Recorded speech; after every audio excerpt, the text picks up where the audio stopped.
Wherever there are shadows, there are people ready to kick at the darkness until it bleeds daylight. This is Bleeding Daylight with your host, Rodney Olson.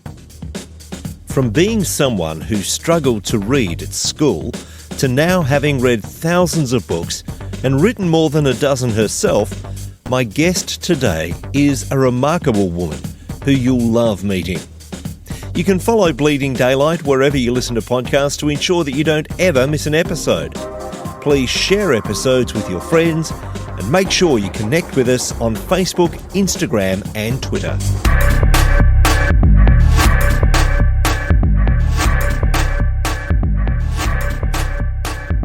Marnie Swedberg is an international leadership mentor, the author of 13 books, the host of her own radio talk show, a media expert and a keynote speaker for organisations around the world. She has trained, coached and mentored over 15,000 leaders from 35 countries.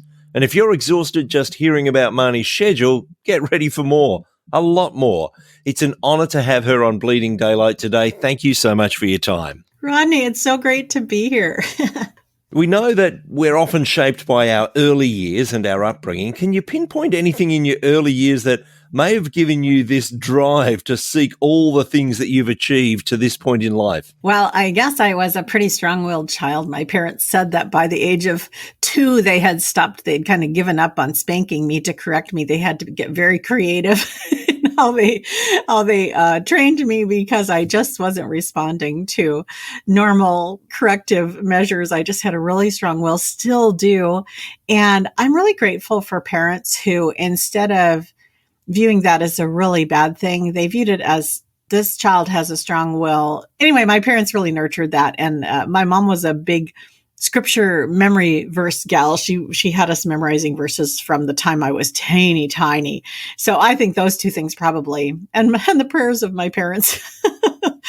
It was a good upbringing, a safe home to be in, but that doesn't mean that you didn't encounter some issues along the way. I think that my challenges started in school. I couldn't really learn how to read, and I was forwarded through every grade, but I didn't really learn how to read until I was an adult, where I could actually just relax and read. It was always a struggle for me. All of my years in school were challenging, were just very difficult. I hated school. I couldn't hardly wait to be a grown-up. What do you think it was? Was there just some way in that your brain worked that it didn't handle traditional education? What do you think it was? So what happened is when I became an adult, got married, had children, I wanted to homeschool them because my time in school was so difficult. I really wanted to homeschool my own children. And so I started homeschooling them. My first 2 kids were able to just learn how to read like everybody else. And my third son, my third child, he was more like me. He was not able to just learn how to read like the normal person can. In most classrooms, you have, the majority of the kids can just pick it up with Tom and Jane and all that, see, spot, run. And so what happened with my third child is that he's now getting out of 3rd grade, going into 4th grade, still really struggling to read. And I was desperate. I thought, I have got to help this boy because I knew I learned how to read later. And so there was a way, but I didn't know how to do it. One of the girls who had been in my mentoring group when she was younger, she had gone on to get a master's degree, and she was teaching high school students who had not learned how to read yet. So they'd been pushed through the system all the way. They get into high school. They still don't know how to read. And she was in a private school, and they'd put them in her class. And within a year, they'd be reading at the adult level. And so I reached out to Rachel and I said, what are you doing? I have to have help here. She introduced me to the Lynn Bell-Mood method, which I was able to take some training in. And my son, who going into 4th grade really couldn't read, by the time he was in 5th grade, he was reading 400-page books. And as I was teaching him and learning the system myself, I was like, well, no wonder I couldn't read. And so there are just brains that are formulated differently than other brains and just need a little more help understanding the concepts behind it. And this applies to all areas of life. Some things come so easily for one person and another person just really struggles or really isn't really equipped to ever learn it or be able to do it at that level. In your coaching and mentoring, I'm sure that you're meeting with people and you can see that potential, and it's just a way that you need to find to uncover that. And you must have many of those aha moments with those people that you're mentoring where they start to exceed even their own expectations of what they might have achieved. I think the key that I keep going back to with everybody all the time is the uniqueness. So if you look at your thumb right now, you have 1 inch there of your whole body that is so unique that it could convict you of a crime in a court of law. Just 1 inch of your body. So when you think of how God spun together your 3 billion base pair of DNA, he did it in a particular way. And that's going to give you strengths and weaknesses that are unique to you. So as we try to compare ourselves with other people and do it their way or try to be like them, we find ourselves just struggling and really frustrated. But as we settle into and really learn to appreciate and embrace how God created us uniquely, that's when we're able to really excel in what God created us to do. So if you were a bicycle and you were like awesome, like in the Olympics, you're like that kind of a bicycle. You're just the best bicycle ever. But then you see a race car and you're like, wow, I can't even hardly go fast at all compared to that. But then the race car sees a jet plane and thinks, oh man, I'm so slow. But then the jet plane sees a shuttle and says, wow, I can't get off the earth. That's how we act. We act like we're supposed to be able to do anything that anybody else can do. But as we come to really love, appreciate, and embrace how God created us to be, what we're here to do, that's when we get the freedom to really excel at what God created us to do instead of feeling frustrated and limited and locked down because we're trying to be something that he never created us to be. Most of us struggle with that internal voice, that self-talk, that internal monologue that is always ready to put us down. And I'm wondering how that young girl who couldn't learn to read well and must have thought, there's something not right with me. How did you cross the bridge from there to being the person who says, you know what, I'm going to help unlock potential in thousands of others? How did you overcome that? It's a process for sure. I think that the most important thing for me was my faith in Jesus Christ, because he says that I was wonderfully made. He formed me in my mother's womb. And so whatever weaknesses I have, I like to teach my leaders that I work with, I like to teach that your greatest strength will always be your greatest weakness. So when you see a great weakness, like I couldn't learn how to read, I just couldn't do it. That was a great, great weakness. Well, now if you look at my life now later, I've written 13 books.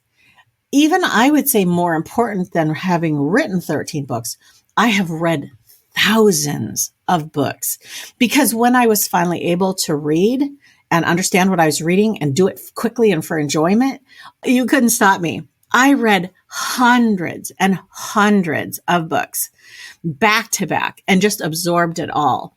So all of that learning that I missed growing up because I was focused on just trying to sound out words, I gained back in multiples of that as an adult. I think that what we tend to do is we tend to say, if I have a weakness, that holds me back. But I think how God looks at it is more like if you envision somebody on a diving board, you go to the end of the diving board at the swimming pool, you walk out to the end and you just plop down in the water and you have one result. But if you go to the end of the board and you jump and you take the board down, and you go up, and then you jump again and you take the board down and it goes up. At that point, you're able to get a higher leap and a bigger splash than you do if you just jump off the end with no down. As we're here on planet Earth, and this isn't how heaven is, but on planet Earth, the down is actually God often and always can use the down to create a bigger up and a bigger splash. And so that's James 1 in essence, count it all joy when you're going down because God's got a great big up and a huge splash coming. And you have had some challenges along the way. You've been through fires and floods, a tornado, car wrecks, and all sorts of other things. And then, of course, we come to business. And this is something that you're excelling in, and yet you've had business setbacks as well. How do you get through all of these, keep coming up and saying, I've just got to go again, and actually help others to come to terms with these things? I think a lot about Paul saying, about being content, learning to be content wherever you're at. Winston Churchill has a great quote where he says, success is moving from failure to failure with no loss of enthusiasm. And so I feel like a lot of people say, especially a few years back, there was a big deal about how if you had negative things in your life, it was because you were attracting them and it was you were responsible and all that. And I agree with that to some extent. I think that a lot of that is just who he is. It's just like, oh, come on. The people in Afghanistan right now, or the people in Haiti right now, are they responsible actually for what's happening to them? Did they choose where they were born? It's a lot of these things just happen because you're in the world and it's happening to you. And so the choice that we have then is to rebel, to maybe even lust after, to covet other people's circumstances and situations, or to say, this is where God has me today. He can bring good out of anything. So I'm going to choose to look for the good. There was a time several years ago, Rodney, when I was really discouraged. I felt like everything I tried to do turned out bad. And even when I was trying to do good things for people, like help them, it turned out bad. And I got to the point where I really was discouraged. And I came to this picture of, we had a flower garden in our front yard that my husband had built, and it was beautiful, but it actually only worked because of the soil. It actually only worked if in the spring he would go to a farm and get manure, and he would bring back that stinky, gross manure, and he would put that manure in the garden, and then boom, the flowers would grow. And so I started praying this prayer before I would get up any day. I would say, God, the only reason I'm going to get out of bed today is because you're going to take my missteps, my mistakes, and my misspoken words, and you're going to turn them into beautiful flower gardens. And because I can trust you for that, I get up. We think it's about performance or about our circumstances or about how well we're doing today. And from God's perspective, it's about dependence, how much I'm depending on him today. Does that make sense? It does, and yet it's a very different narrative to what we're hearing from a lot of people who would be talking about self-help and motivation, because a lot of the time they're saying, hey, you've got this deep inside yourself, just as you were saying with attracting good things and deciding I don't want the bad things, and then pretending that somehow that makes it happen when we know that there are circumstances beyond our control, as you've just mentioned. So you're telling a different narrative. I'm wondering how well that goes down in some business circles who have been fed on this steady diet of you just are what you think. And as you say, there's some truth in that, but it's not the whole truth. And that you can make yourself better by just thinking it and standing in front of a mirror and telling yourself how good you are. You're saying, no, don't rely on yourself. Rely on this higher power. Rely on God. Mm-hmm. In a time when relying on other people is not popular. How does that go down in some places?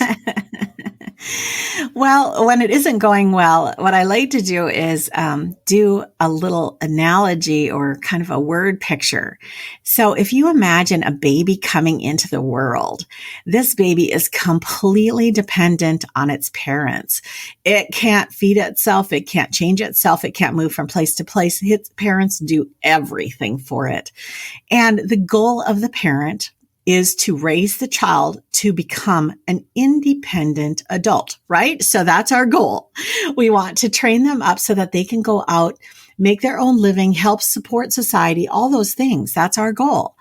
Now, when we think of God, God has the exact opposite goal for us. We come into a relationship with God extremely independent. And you think about the independence of a 2-year-old who knows how to say no, my way, me do it. We're very independent. And by the time we realize that there is a God and he loves us and that he wants to have a personal relationship with us through Jesus, we come to him with all of that independence in place. And God's goal for us is that we become totally dependent on him, more like a baby. Our brains have a hard time to do that. I do a lot of work with habit. And if you think of a habit, it's the repetition, maybe thousands or even millions or billions of times of the same thought or the same process or the same direction. And so trying to unwind this habit of independence from God, where we're doing everything and he's helping us, or we're trying to please him, or we're trying to perform ourselves into his good graces, to unwind that takes a lot of time. And I feel like what happens is when people begin to really understand what's available to them, this life of freedom and of just letting God flow through us instead of us doing stuff to earn heaven or something, I feel like there comes a moment, and even sometimes tears, the relief, Rodney, just plain the relief of it, that you come to realize, oh, I don't have to always do it perfect. I didn't cause all of these hard things in my life. I am not responsible for everybody else. I get to live free in Christ and experience everything he has for me. And this dependence that you're talking about, it's not just this old idea of let go and let God, where some people would just give up and it's like, well, God can make it happen. There's still that sense of being faithful and diligent in the things that we're called to do, isn't there? Oh, absolutely. Whenever somebody goes there, with me, I always like to say, well, here's my question. Would you ever lay in bed in the morning and trust God to get your clothes on your body? I mean, come on. It's just obvious that we have a part to play here.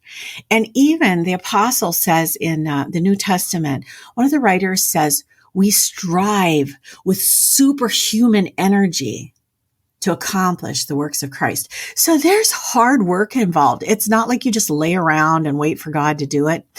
But the difference is, and I'm going to use the straw analogy here. I wrote a book called Flow Through Vessel, because the people I was working with are like, okay, I get it, but I just need more. I need to understand this more. And so I give a whole bunch of analogies in that book about how this works, this dependence on God. The straw analogy is when we're drinking a beverage out of a cup and we put a straw into the beverage. The only thing that comes out of the straw is what was in the cup. So if I put the straw into a cold, refreshing beverage, that's awesome. But if I happen to put the straw into poison, then the person sucking on the straw gets poison. And it doesn't have anything to do with the straw, really, right? The straw is just doing its job. It's being the flow through vessel for whatever's in the cup. I feel like a lot of leaders, a lot of Christians, a lot of people feel like it's our responsibility to come up with what's in the cup. It's not really.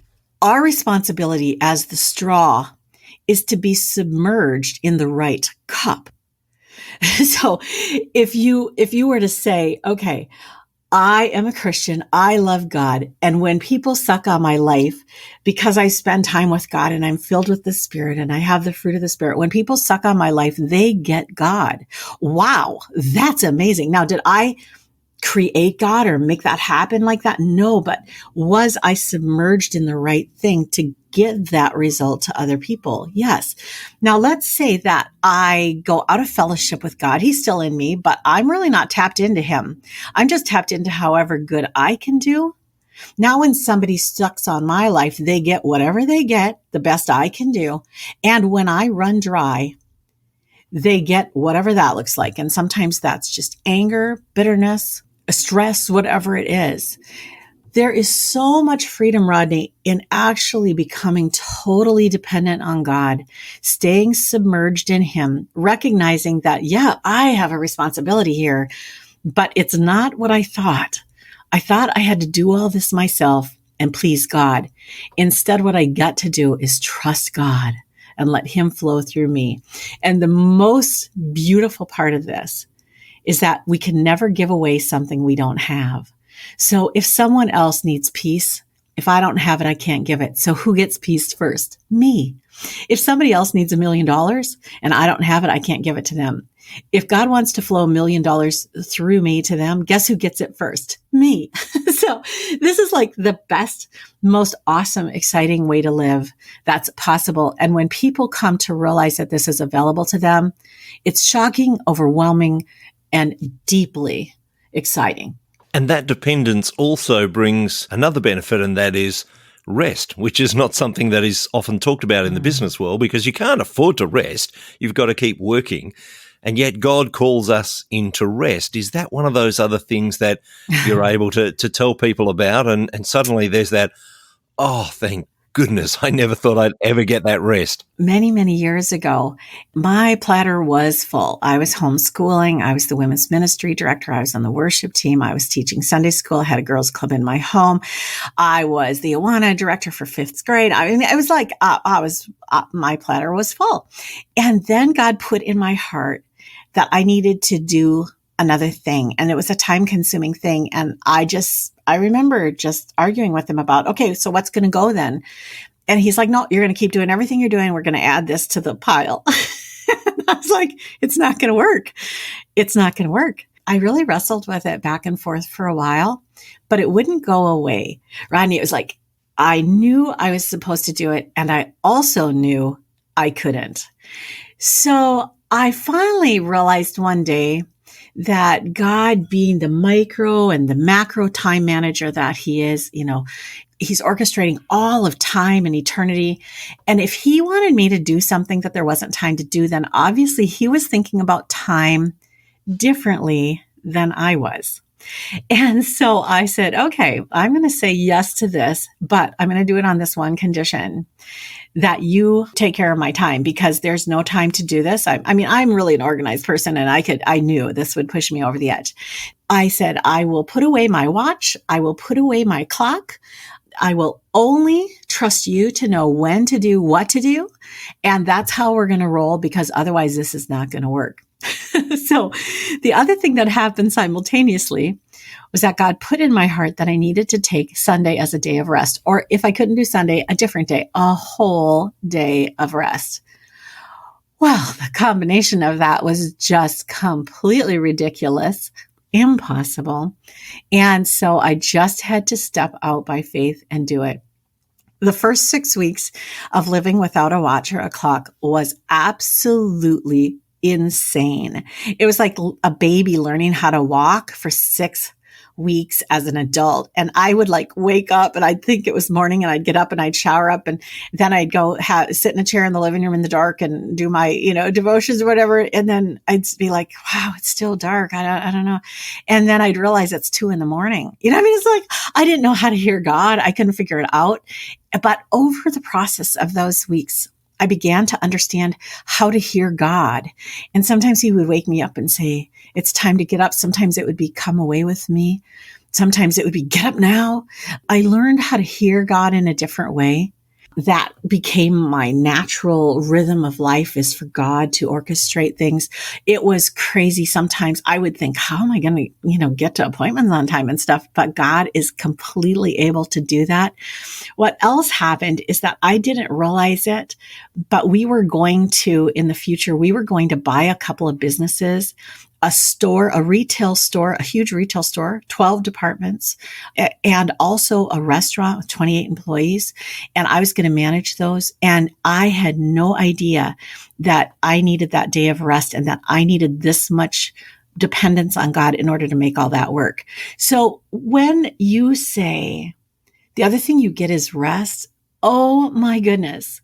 Such amazing rest. And I just go to sleep every night. I fall asleep in the arms of God. How was it with me today? How was it with us today? And God corrects me or just puts me to sleep. And I wake up thinking of him. Good morning, Daddy. And that's how I roll.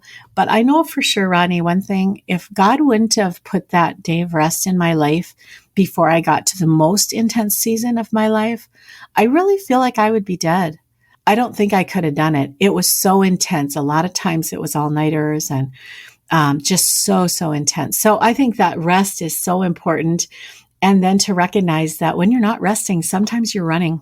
I've heard some people talk about what they say are biblical business principles, but oftentimes it's just trying to turn God into a formula so that they can have more financial success. Yet what I'm hearing from you is different. What I'm hearing from you is that each time you're called on to do something more, you push deeper into God. How do you ensure that you keep doing that and that you don't start just seeing God as a way to get to your next milestone? A couple things are coming to my mind. So first of all, God is not like a toy or a Santa, or he's huge. I mean, he's a creator of the universe, and he doesn't play well as far as if you're trying to, up him or make him do something you want. It's simply impossible. You can't fake him out. Like you can actually lie to yourself. You can lie to other people, but you can't really ever lie to God. He knows. I think answering your question is that I just have a very clear picture of the sovereignty and the power of God. And I would no more try to fake him out than I would stand on a train track with a locomotive coming at me with my arms out in front of me thinking, oh, I can stop it because I decide I can. It's just ridiculous. I mean, God is just huge. The fact that he has any consideration of us at all, let alone that he loves us, that he sent Jesus to die for us, that he thinks of us as many as the sand on the seashore. I mean, these things are completely humbling and overwhelming. And I can't even fathom trying to manipulate God. These talents and skills that he has built inside you that you are using so well have taken you to some amazing places. I believe you've been right around the world. Tell me about this tour of the world. Oh my goodness, that was so amazing. So right before COVID, literally I circumnavigated the globe and I went all by myself. I only had the courage to do that, Rodney, because a friend of mine who is blind, I was interviewing her on my radio show one day, and she said that she had traveled to another country by herself. And I said, "You're blind and you didn't speak that language. How did you do that?" And she goes, "Well, I wasn't really alone. God was with me." And I said, "Wait a second. Okay, so I know God was with you, but how did you do it?" She was quiet, and then she goes, "You know what, Marnie? I think it's easier for me." So here's my blind friend telling me it's easier for me to travel around the world alone. I said, "How could it possibly be easier for you?" She said, "Well, you with your eyes can tell if someone is beside you. Me, being blind, I can't. I have to take that by faith either way. So it's no difference to me to travel with God or to travel with you, except that God is a better travel partner." And that blew my brain, Rodney. It was like, I had never even conceived of the thought of traveling alone anywhere, let alone around the world. I spoke 26 times at 6 conferences in 4 countries and just watched God do amazing things. If God is calling you to something, have faith in God. Do it. It sounds like you have an enormous capacity, and that's only been built there by God. But there are some people that have a greater capacity or lesser capacity. I'm wondering how we actually work out what that capacity is, because we know people in business and just in their normal work lives can often suffer from fade out and even burnout. But then there are also people in ministry, and we hear so often of people in ministry because there are so many good tasks to do. What are some of the things that we need to keep in mind when we see another good thing and another good thing and another good thing, and how we decide which of these are we going to take on? So first, I want to just address the 2 kinds of burnout. So the one kind of burnout is that God is preparing you to do something different. And so he will actually remove the energy to keep doing what you've been doing. You'll find that doors start closing, that you just have a harder time to be able to do it. And this is God moving you to the next thing. A lot of times in scripture, he uses persecution to move people around. I mean, you're burned right out. So this is a godly pattern. But then there's the other one that you've simply got your straw in the wrong bucket. You have moved your straw out of the God energy bucket and into your own energy bucket. And the reality with that one is if people don't keep giving you what you think you need or what you need, then you are going to run out of gas.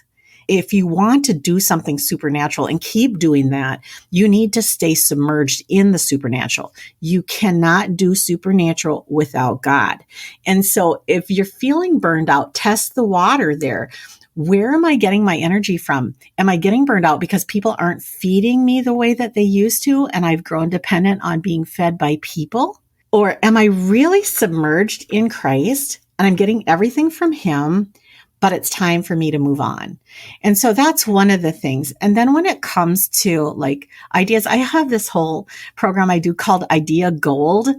And it's how to actually identify which ideas you should go for. And I like to think of like a radio station. You know, you're in your car, you reach over, you're looking for a radio station to listen to.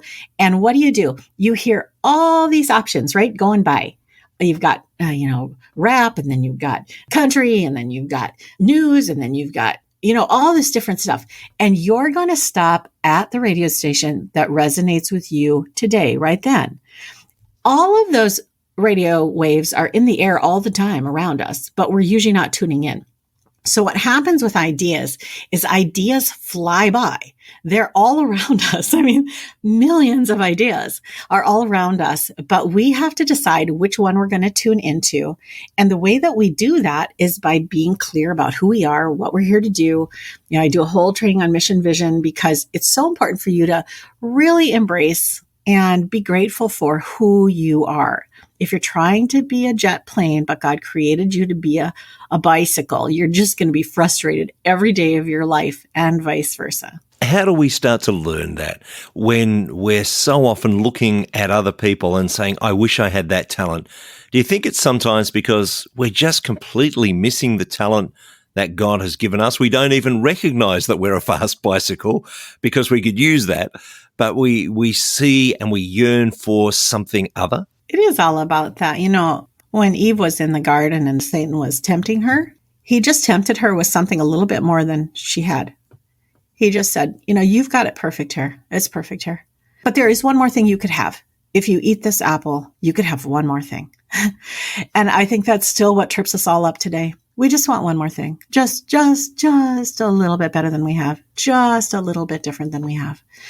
And coming to that point of contentment, which we talked about at the beginning of our conversation, I think learning to be content with how God built you, where he has you, whose lives he has you in, who he has in your life, learning to be content with all of that and to let him use you where you are. I mean, I just talked to a friend yesterday. He was witnessing to a nurse that was serving him while he was getting chemo. And she got tears in her eyes and she's like, wow, you got to tell this story to people. And he looked at her and he said, I'm telling it to you. That's why God has me here. So he could embrace the fact that he has chemo, he has cancer, he's going in for a chemo radiation treatment because he has the opportunity to witness to the people that are around him there. We don't want that. We want to look like somebody who has their life all together, but actually it's all a mirage. Nobody has their life all together. So just stick with Jesus and do what he puts in your life. We've mentioned that you've written 13 books, and you did touch on one of those books. Tell me about some of those others. What are the things that drive you to put things down on paper? I think, first of all, because I didn't learn to read as a child, when I started to read, I was absolutely amazed that authors would take sometimes years or even decades to write a book that exposed to me, to others, what was in their head, what they had experienced and learned, what was in their heart, showed us how to do something better, how to understand God better, how to experience life at a different level. And I just fell in love with authors and with books and just was so amazed that, I could borrow it from the library for free or pay $20 and have access to this person's history and brain. And so when people started asking me a question, and God has done this pretty similarly throughout the years, all of a sudden a bunch of people will ask me the same question, rephrased in different words, but the same kind of question. And so I have written several books in response to that. First, I try to find a book that answers their question for them because that's much easier than writing it myself. But if I can't find it, then I write the book. Just at the beginning of COVID, I wrote the Heaven Trilogy. That's available on Amazon. It's an Amazon short read. It talks about heaven. It talks about hell. And it talks about the reality that we can experience a lot of tasting heaven on earth if we choose to stay submerged in Jesus Christ. And so that's been my last most fun production. How does your family, or does your family, keep up with you? I've always said that my husband runs circles around me. Literally, we are Energizer bunnies, all of us just like crazy nutso. So my husband's just an amazing person. He can do anything. He can build a house. He can fix a car. He can paint a car. He can do all the electrical and the plumbing. He's also great with computers. He's got a master's degree and he's been in HR for his whole life. And I mean, he's just an amazing person who just loves God with his whole heart. And then our oldest son partnered with the guy who was launching a business, and that's just they took that to multi-million right away. He's building his own business now to help others take their businesses into the millions. And then my daughter became a director at a large international corporation before she turned 30. And our son is right now in the military going for special forces. And I'm surrounded by by people just like me. I guess there's a key for your kids. They're seeing you and your husband where nothing seems to be impossible. Sure, there are roadblocks along the way, and sure, there are things to overcome, but they see that they're not going to hold you back. So they think, well, yeah, I'm going to have a go at this and I'll probably do all right. It must be incredibly satisfying for the both of you, you and your husband, to see your children growing up in this way. It is really fun. And I think all things are possible through Christ, but I don't think I can do all things. I don't think I can become a pro basketball player. I don't think I can jump off a cliff and fly. I don't think I can do a lot of things. There are a whole lot of things that are impossible for me. But what God created me to do, how he strung together my DNA, what he put in my heart to do, those works that he assigned to me before I was ever born, those are absolutely possible for me. And walking in him, nothing that he desires and created me to do is impossible. And I think that's what we train our kids to believe. Who you are, how you are, you can fully be everything God created you to be. And strangely, that is a countercultural message. We hear so many people who are trying to motivate us by saying you can be anything you want to be. You can be anything you desire to be. If you can dream it, then you can achieve it. As you say, you're not going to be a pro basketballer. You're not going to be all those things, but it doesn't matter because you get to be who God has created you to be. And that's the most satisfying, isn't it? It is. Just yesterday, I'm on a lot of social media platforms. I hope you guys find me there. Yesterday, I was just sharing, I love my garbage man. I love my dentist. I love my accountant. But I could never be them. Please don't make me be them. Just let me love them. As we realize and embrace that we are all created differently, this is where we stop being, rude to people of a different race, of a different ethnicity, of a handicapped person or an older person or a younger person or whatever you want to say. As we recognize that everybody on planet Earth has a reason for being here right now. And even you guys that are listening to my voice right now, you are so necessary. We need you, but we don't need you to be something you were never created to be and bash your head against the wall the whole life. We need you to recognize who you are, how you're created, and to fully live into that, because God put you on planet Earth to accomplish specific work.